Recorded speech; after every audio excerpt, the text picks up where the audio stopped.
স্বাগত নিউজ 24 দেশ সংবাদে শুনছিলেন শিরোনাম। এবার চলে যাচ্ছে বিস্তারিত। কাল অনুষ্ঠিত হতে যাচ্ছে দেশের আসছে 5 জানুয়ারি অনুষ্ঠিত হবে ইউনিয়ন পরিষদের পঞ্চম ধাপের ভোট। নির্বাচন কমিশনার সচিব জানিয়েছেন 31 জানুয়ারির মধ্যে নারায়ণগঞ্জ সিটি কর্পোরেশন সহ বাকি সব ইউনিয়ন পরিষদের ভোট শেষ হবে। নির্বাচন ঘিরে সহিংসতার পেছনে প্রার্থীদের পূর্ব শত্রুতা মূল কারণ বলে দাবি করেন ইসি সচিব। এমন বাস্তবতায় আগামীকাল 1000 ইউনিয়নে অনুষ্ঠিত হতে যাচ্ছে তৃতীয় ধাপের ভোট। সম্পন্ন হয়েছে সার্বিক প্রস্তুতি। আরেফিন শাকিল জানাচ্ছেন বিস্তারিত। এবারের ইউনিয়ন পরিষদের তফসিল ঘোষণার পর থেকে সহিংস হয়ে উঠছে ভোটের মাঠ। 2 ধাপের ইউপি ভোটে কমপক্ষে মারা যায় 37 জন। তৃতীয় ধাপের ভোট শুরু 2 দিন আগে টাঙ্গাইলের ভোলায় মারা গেছে আরও 2 জন। এমন অস্থিরতার মধ্যে রাত পোহালেই কাল শুরু হবে তৃতীয় ধাপের ইউনিয়ন পরিষদ ভোট। নির্বাচন উপলক্ষে 1000 ইউনিয়ন পরিষদের প্রায় 10,000 কেন্দ্রে নেওয়া হয়েছে বাড়তি নিরাপত্তা ব্যবস্থা। নির্বাচন কমিশন জানিয়েছে রিটার্নিং কর্মকর্তাদের চাহিদা অনুযায়ী এবার কয়েক স্তরের নিরাপত্তা জোরদার করা হয়েছে। এই মুহূর্তে কোনো আশঙ্কার জায়গা মনে করছি না। শনিবার কমিশন সভা শেষে ইসি সচিব বলেন, নির্বাচনে হতাহতের ঘটনার জন্য প্রার্থীদের অতি আবেগ দায়ী। নির্বাচনে যে প্রতিদ্বন্দ্বী প্রার্থী এবং তাদের ফলোয়ার্স, তাদের মধ্যে দেখা যায় যে ইমোশনাল হয়ে তারা এগুলা করে থাকেন এবং পূর্ব শত্রুতার কারণেও বা এলাকা ভিত্তিক যে প্রভাব বিস্তার করার জন্য অনেক সময় ঘটে থাকে। মূলত এই বিষয়গুলোই আমরা দেখেছি। সংবাদ সম্মেলনে পঞ্চম ধাপের ইউনিয়ন পরিষদ নির্বাচনের তফসিল ঘোষণা করা হয়। আসছে 5 জানুয়ারি সেই ভোট হবে 760টি ইউপিতে। মনোনয়ন প্রত্যাহারের তারিখ 15 ডিসেম্বর 2021 এবং ভোট গ্রহণ 5 জানুয়ারি 2022। নারায়ণগঞ্জ সিটি কর্পোরেশনের তারিখটি নির্বাচিত হবে আগামী সপ্তাহের দিকে। আরেকটি কমিশন মিটিং হবে, সেই কমিশন মিটিংয়ে তারিখটি নির্ধারণ করা হবে। তবে মাননীয় কমিশন এই সিদ্ধান্তে উপনীত হয়েছেন 31 জানুয়ারির মধ্যে নির্বাচনগুলো সমাপ্ত করবেন। নির্বাচনে আচরণবিধি লঙ্ঘনের অভিযোগে 3 সাংসদকে চিঠি আর 5 কর্মকর্তাকে প্রত্যাহার করা হয়েছে বলে জানায় ইসি সচিব। বৈধ অস্ত্রই শো করা যাবে না। আরেফিন শাকিল, নিউজ 24, ঢাকা। কাল অনুষ্ঠিত হতে যাচ্ছে দেশের 1000 ইউনিয়ন পরিষদের তৃতীয় ধাপের ভোট গ্রহণ। নির্বাচনকে ঘিরে উৎসব মুখর পরিবেশে চলছে ভোটের প্রস্তুতি। এরই মধ্যে ব্যালটে ভোট গ্রহণের সকল প্রস্তুতি সম্পন্ন করেছে নির্বাচন সংশ্লিষ্টরা।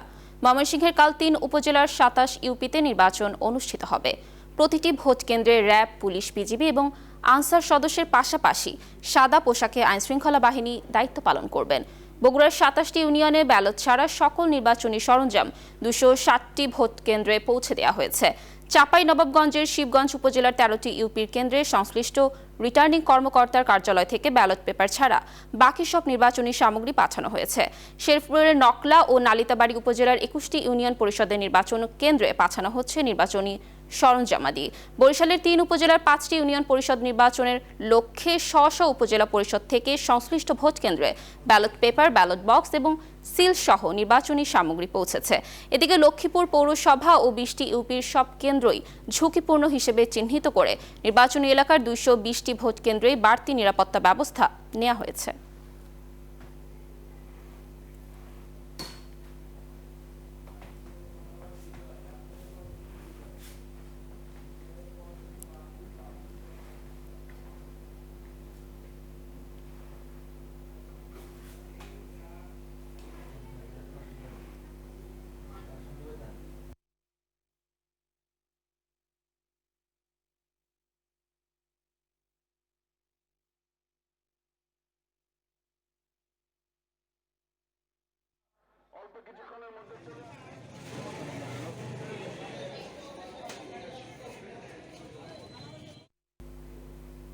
দর্শক, ইউপি নির্বাচনের প্রস্তুতির খবর জানাতে সিলেট, নরসিংদী, বগুড়া ও টাঙ্গাইল থেকে যুক্ত হচ্ছেন সহকর্মীরা।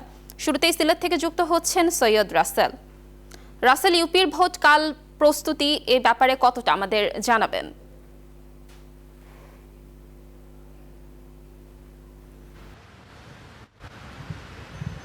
জি, ধন্যবাদ লাবণী। আসলে সিলেট বিভাগের 4টি জেলায় আসলে এই 4টি জেলার এই ৭৭টি ইউনিয়নে আগামীকালকে সকাল থেকে আসলে ভোট গ্রহণ অনুষ্ঠিত হবে। আর আমরা এ পর্যন্ত জানতে পেরেছি আসলে ভোট গ্রহণ উপলক্ষে সার্বিক প্রস্তুতি গ্রহণ করেছে নির্বাচন কমিশন। নির্বাচন কমিশন একটু আগে আমাদেরকে জানিয়েছে এখন পর্যন্ত তাদের সব প্রস্তুতি শেষ এবং ভোটার যে সরঞ্জামগুলো এরই মধ্যে তারা আসলে সেন্টারে পাঠিয়ে দিয়েছে। সেগুলো আসলে মাঠ পর্যায়ে যেতে হয়তো কিছু সময় লাগবে, তবে সার্বিক প্রস্তুতি তারা নিয়ে রেখেছে। আর জেলা নির্বাচন কমিশন আমাদেরকে জানিয়েছে সিলেটের যে এই 3টি উপজেলার অর্থাৎ সিলেটের 3টি উপজেলার 16টি ইউনিয়নে আগামীকালকে ভোট গ্রহণ অনুষ্ঠিত হচ্ছে এবং এই 3টি উপজেলার 16টি ইউনিয়নে 3,10,232 জন ভোটার আগামীকালকে তাদের আসলে ভোটাধিকার প্রয়োগ করবেন এবং তাদের প্রতিনিধি নির্বাচন করবেন। আর আইন শৃঙ্খলা রক্ষাকারী বাহিনী আমাদেরকে জানিয়েছে তারা আসলে সার্বিক প্রস্তুতি গ্রহণ করেছে এবং সার্বিক প্রস্তুতির মধ্যে রয়েছে প্রতিটা সেন্টারে আসলে 5 জন করে পুলিশ সদস্য তাদের দায়িত্ব পালন করবেন। এর সাথে আসলে আরও 17 জন করে আনসার সদস্য তাদের এই দায়িত্ব পালন করবেন। এছাড়া নির্বাহী ম্যাজিস্ট্রেট আসলে 3 উপজেলার মধ্যে 6 জন জুডিশিয়াল ম্যাজিস্ট্রেট এবং 9 জন নির্বাহী ম্যাজিস্ট্রেট তাদের নির্বাচনকালীন দায়িত্ব পালন করবেন। সব মিলিয়ে আসলে এই পুরো প্রস্তুতি রয়েছে নির্বাচন কমিশন এবং আইন শৃঙ্খলা রক্ষাকারী বাহিনী। এ হচ্ছে সিলেট থেকে আমরা সর্বশেষ ফিরাচি টাঙ্গাইল থেকে সিরাচি টাঙ্গাইলের আতিক অপেক্ষা করছেন। আতিকের কাছে যাচ্ছি আপনার ওখানে নির্বাচনের এই সর্বশেষ প্রস্তুতি জানার জন্য জানাবেন।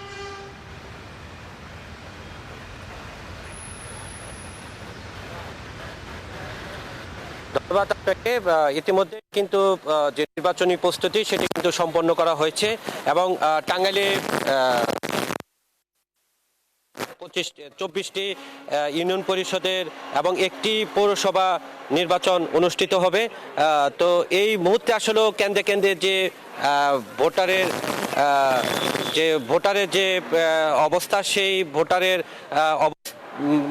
তারা সম্পন্ন করতে যে অর্থাৎ ইভিএম এবং ব্যালট পেপার সেটি কিন্তু ইতিমধ্যে চলে আসে এবং প্রশাসন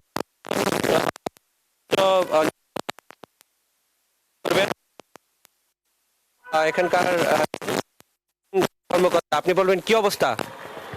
ধন্যবাদ। টাঙ্গাইল জেলায় 3টি উপজেলায় 24টি ইউনিয়নে নির্বাচন হতে যাচ্ছে আগামীকালকে 28শে নভেম্বর এবং ঘাটাইল পৌরসভা ইভিএম এর মাধ্যমে ভোট গ্রহণ হতে যাচ্ছে। আমরা ইতিমধ্যে ভোট কেন্দ্রের সকল মালামাল পৌঁছে গেছে। আমি ইভিএম এর একটা কেন্দ্র ভিজিট করছি ঘাটাইল পৌরসভায়।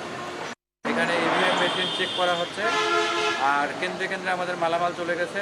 যে চর অঞ্চল যে একটা কেন্দ্র আছে সেগুলোতে ব্যালট আমরা আজকে দিয়েছি, বাকিগুলো কালকে সকালে যাবে। সার্বিক পরিস্থিতি এখন পর্যন্ত স্বাভাবিক রয়েছে। আমরা ঘাটাইল পৌরসভার কথা আমি বলি, ঘাটাইল পৌরসভায় 9টি ওয়ার্ডে 9 জন নির্বাহী ম্যাজিস্ট্রেট রয়েছে, জুডিশিয়াল ম্যাজিস্ট্রেট 3 জন রয়েছে, র্যাব 2 প্লাটুন 2টি টিম এবং বিজিবির 2 প্লাটুন রয়েছে। এখানে পর্যাপ্ত নিরাপত্তার ব্যবস্থা রয়েছে। প্রতিটি ভোট কেন্দ্রে ইলেকশন কমিশনের নির্দেশনা এবং স্বরাষ্ট্র মন্ত্রণালয়ের পরিপত্র অনুযায়ী এখানে ফোর্স দেওয়া হয়েছে। সার্বিক পরিস্থিতি ঘাটাইল পৌরসভার স্বাভাবিক রয়েছে এবং বাকি যে 24টি ইউনিয়নে নির্বাচন হতে যাচ্ছে 3টি উপজেলায় সেটিও খুবই স্বাভাবিক রয়েছে এবং সকলে তৎপর রয়েছে। আমরা আশা করি যে আগামীকালকে সুষ্ঠু সুন্দর একটা নির্বাচন টাঙ্গাইলবাসী 3টি উপজেলা এবং ঘাটাইলবাসীকে উপহার দিতে পারবো। জি, থ্যাংক ইউ। তারা বলছেন যে সুস্থ স্বাভাবিক এবং ভোট করার জন্য তারা প্রস্তুত রয়েছেন। তো এই ছিল আমার কাছে সর্বশেষ টাঙ্গাইল থেকে। আমাদের আরেক সহকর্মী রয়েছেন বগুড়ায় বাবু, সেখানে জানবো নির্বাচনের প্রস্তুতি সর্বশেষ পরিস্থিতি। বাবু, কেন্দ্রে কিন্তু ব্যালট ছাড়া সমস্ত সরঞ্জাম পৌঁছে গেছে ইতিমধ্যেই বগুড়ার সবগুলো ভোট কেন্দ্রে। আগামীকাল বগুড়ার 27টি ইউনিয়নের নির্বাচন অনুষ্ঠিত হবে এবং সবগুলো ইউনিয়নেই কিন্তু ব্যালটের মাধ্যমে ভোট গণনা হবে। আমরা রয়েছি বগুড়া সদর উপজেলার নওদাপাড়া নবীগঞ্জ দাখিল মাদ্রাসা কেন্দ্রে, যেখানে ইতিমধ্যেই ব্যালট ছাড়া সমস্ত ভোটের সরঞ্জাম পৌঁছে এবং প্রিজাইডিং অফিসার, পুলিশ কর্মকর্তা, আনসার সদস্যরা এসে পৌঁছেছে। তারা বুথ স্থাপন সহ বিভিন্ন ধরনের প্রস্তুতি গ্রহণ করেছেন। আমরা কথা বলবো এই কেন্দ্রের প্রিজাইডিং কর্মকর্তার সাথে, তিনি জানাবেন যে তাদের প্রস্তুতি সম্পর্কে। জি, ধন্যবাদ। আমরা মোটামুটি সমস্ত প্রস্তুতি সম্পন্ন করে ফেলেছি। এখন বুথ নির্মাণের কাজ চলছে বা এই ব্যানার লাগানো, মোটামুটি পরিবেশ সুষ্ঠু আছে। আশা করি আমরা সুন্দরভাবে ভোট গ্রহণ করতে পারবো ইনশাআল্লাহ।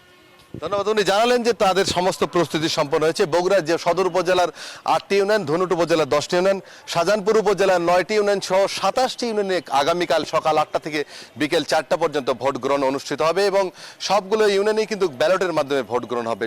দুপুর থেকে এইগুলো কেন্দ্রে ব্যালট ছাড়া সকল সরঞ্জাম দিয়ে পৌঁছে দেওয়া হচ্ছে। নির্বাচন কমিশন কিন্তু জেলা প্রশাসন, পুলিশ প্রশাসন সর্বত্র সবাই তারা সুষ্ঠু অবাধ নিরপেক্ষ নির্বাচন অনুষ্ঠানের জন্য বদ্ধপরিকর।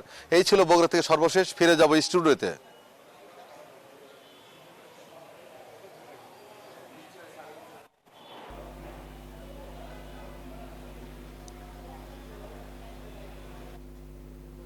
ধন্যবাদ বাবু আমাদের সাথে যুক্ত হওয়ার জন্য। দর্শক, এবার আমরা চলে যাব নরসিংদীতে। আমাদের সাথে যুক্ত হচ্ছেন সহকর্মী হৃদয় খান।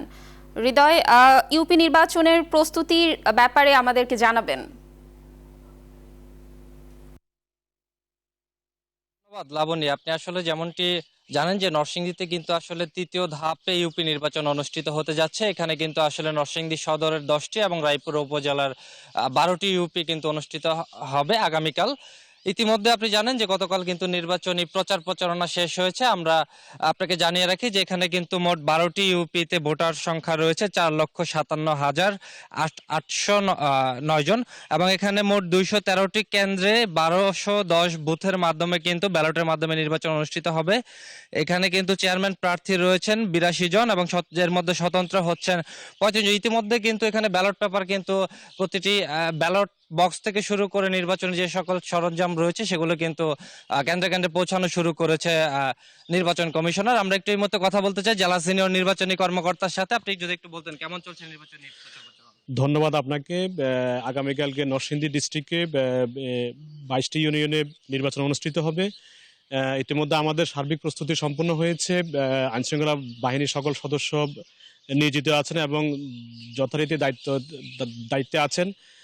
আর আমাদের যে প্রস্তুতি, এখানে ডিসি এবং এসপি স্যার সহ আমরা সার্বিকভাবে কাজ করছি। আশা করি আগামীকাল 28শে নভেম্বরে আমরা নরসিংদী ডিস্ট্রিক্টে 22টি ইউপি ইলেকশন অত্যন্ত সুন্দর এবং সুষ্ঠুভাবে সম্পন্ন করতে পারবো বলে আমি ধন্যবাদ। আমরা বুঝতে পেরেছি যে আসলে নরসিংদীতে কিন্তু অত্যন্ত সুন্দর এবং সুষ্ঠুভাবে নির্বাচন অনুষ্ঠিত হতে যাচ্ছে, এমনটি আমাদেরকে জানিয়েছে নির্বাচন অফিসার। তো এই ছিল আমার কাছে নরসিংদী থেকে আসলে সর্বশেষ। এই মুহূর্তে ফিরে যাব স্টুডিওতে। লাবণী। ধন্যবাদ হৃদয় আমাদের সাথে যুক্ত হওয়ার জন্য। দর্শক, কাল যে ইউপি নির্বাচন অনুষ্ঠিত হতে যাচ্ছে তার প্রস্তুতির খবর জানছিলাম আমাদের সহকর্মীদের কাছ থেকে। এবার চলে যাচ্ছে অন্যান্য প্রসঙ্গে। গাজীপুরের টঙ্গীর মাজার বস্তিতে লাগা আগুন নিয়ন্ত্রণে এসেছে। শনিবার সকাল 6টা15 আগুন নিয়ন্ত্রণে আসে। আগুনে বেশ কয়েকজন আহত হয়েছে বলে জানিয়েছে ফায়ার সার্ভিস। এর আগে ভোররাত 4টার দিকে ঢাকা ময়মনসিংহ মহাসড়কের সেনাকল্যাণ ভবনের পাশে বস্তিটিতে আগুনের সূত্রপাত হয়। আগুনে বেশ কয়েকজন আহত হয়েছে বলে জানিয়েছেন টঙ্গী ফায়ার সার্ভিস স্টেশনের কর্মকর্তা। তিনি আরও বলেন, বস্তিটিতে 400টির বেশি ঘর ছিল, তার মধ্যে 200টির বেশি ঘর পুড়ে গেছে। ঘটনাস্থল পরিদর্শন করেছেন সিটি কাউন্সিলর গিয়াসউদ্দিন সরকার। এছাড়া ক্ষতিগ্রস্ত এলাকা পরিদর্শন করেছেন গাজীপুরের ভারপ্রাপ্ত মেয়র আসাদুর রহমান কিরণ।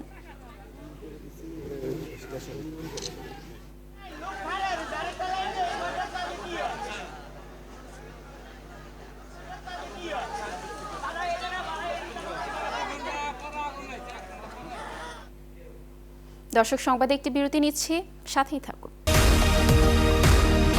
স্বাগত আরেকবার নিউজ 24 দেশ সংবাদে। Best entrepreneur in business conglomerate হিসেবে লিডারশিপ অ্যাওয়ার্ড পেয়েছেন দেশের শীর্ষ শিল্পগোষ্ঠী বসুন্ধরা গ্রুপের চেয়ারম্যান আহমেদ আকবর সোবহান। যুক্তরাজ্য ভিত্তিক প্রভাবশালী business magazine the global economics আঞ্চলিক এবং বৈশ্বিক অর্থনীতিতে অবদান রাখার স্বীকৃতি হিসেবে বসুন্ধরা গ্রুপের চেয়ারম্যানকে এই অ্যাওয়ার্ড বিজয়ী ঘোষণা করেছেন। এ তালিকায় ব্যাংক, আর্থিক প্রতিষ্ঠান, বিমা, হেলথ কেয়ার, আবাসন সহ 12টি খাতের best CEO, best women leader, প্রভাবশালী উদ্যোক্তা ও ব্যবসায়ী হিসেবে সেরা লিডারশিপ অ্যাওয়ার্ড বিজয়ী হয়েছেন বিশ্বের 24 জন শীর্ষ উদ্যোক্তা ও কর্পোরেট প্রতিষ্ঠানের ঊর্ধ্বতন কর্মকর্তা, যেখানে ভিয়েতনাম, শ্রীলঙ্কা, কাতার, সিঙ্গাপুর, আরব আমিরাত সহ বিশ্বের 12টি দেশ এই অ্যাওয়ার্ড পেয়েছে। মূলত উদ্যোক্তাদের উৎসাহ দেয়া, পেশাদারিত্ব এবং ব্যবসায়িক আস্থা তৈরি করতেই এ পুরস্কার ঘোষণা করা হয় বলে জানিয়েছে the global economics.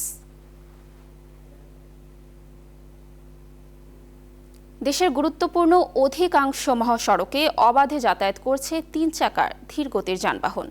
Dhaka Mymensingh, Dhaka Aricha, Dhaka Tangail, Dhaka Comilla সব সড়কের অরাজকতার চিত্র প্রায় একই। অধিকাংশ মহাসড়কে সার্ভিস রোড না থাকায় স্বল্প দূরত্বে যাতায়াতে মানুষ বেছে নিচ্ছে এসব পরিবহনকে। ফলে মর্মান্তিক দুর্ঘটনার শিকার হচ্ছে মানুষ, ঘটছে প্রাণহানি। মহাসড়কের দুর্ঘটনা কমাতে তাই আলাদা লেন তৈরির পরামর্শ দিয়েছে যোগাযোগবিদরা। ব্যুরো প্রতিবেদক ও প্রতিনিধিদের পাঠানো তথ্য চিত্রে ডেস্ক রিপোর্ট। দেশের সড়ক মহাসড়কে দুর্ঘটনা কমিয়ে আনতে ধীরগতির যান চলাচল একাধিকবার বন্ধ ঘোষণা করে সরকার, কিন্তু সরকারি সিদ্ধান্তের 6 বছর পরও দেশের মহাসড়ক দাপিয়ে বেড়াচ্ছে এসব যান। ফলে সড়ক মহাসড়কে দুর্ঘটনা ও মৃত্যু উদ্বেগজনক হারে বাড়ছে। রাস্তাঘাটে আমাদের সমস্যা হচ্ছে, ব্রেক করতে ওরা হলে এই মুখ যায়, যাওয়ার পরে অ্যাক্সিডেন্ট হয়। এই অটোগুলা সরালেই মানে ভালো হয় আমাদের জন্য। অতি ধীর গতির যানবাহন এবং অতি উচ্চ গতির যানবাহন একই সড়কে চলাচল করার কারণে গতির যে ছন্দ এটা নষ্ট হওয়ার কারণেই অনেক দুর্ঘটনা ঘটে থাকে। যাত্রী কল্যাণ সমিতির তথ্য অনুযায়ী গত 6 বছরে সড়ক দুর্ঘটনায় নিহত হয়েছেন প্রায় 39,000। এ সংখ্যা প্রতি বছরই বাড়ছে।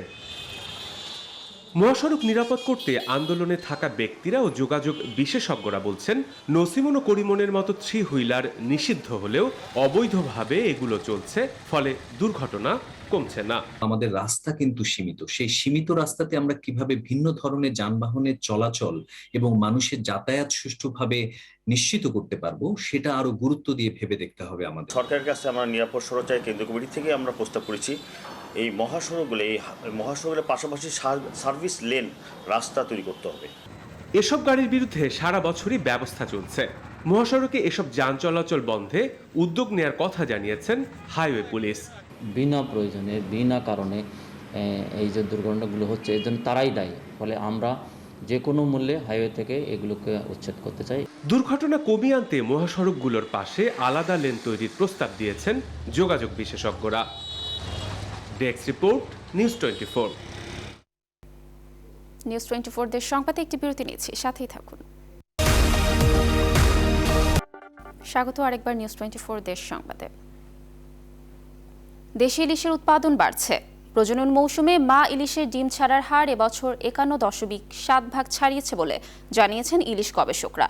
তারা বলছেন, অভয়াশ্রমে নজরদারি বাড়ানোয় মা ইলিশ নদীতে ডিম ছাড়ার সুযোগ পেয়েছে।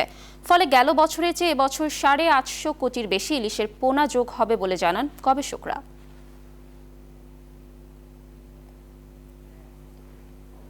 ফেনী শহরের শহীদ শহীদুল্লাহ কায়সার সড়কে উদ্বোধন হয়েছে দেশের অন্যতম জনপ্রিয় ফ্যাশন ব্র্যান্ড আড়ং-এর 23তম আউটলেট। শনিবার সকালে আড়ং-এর chief operating officer Mohammad Ashraful Alam আউটলেটটির উদ্বোধন করেন। এ সময় আড়ং ও ব্র্যাকের অন্যান্য কর্মকর্তাবৃন্দ উপস্থিত ছিলেন। আড়ং তার গ্রাহকদের চাহিদা মেটাতে এবং বাংলাদেশি কারিগরদের হস্তশিল্পের পণ্যের প্রচার ও প্রসারের জন্য সারা দেশে তার পরিধি আরও বিস্তৃত করছে।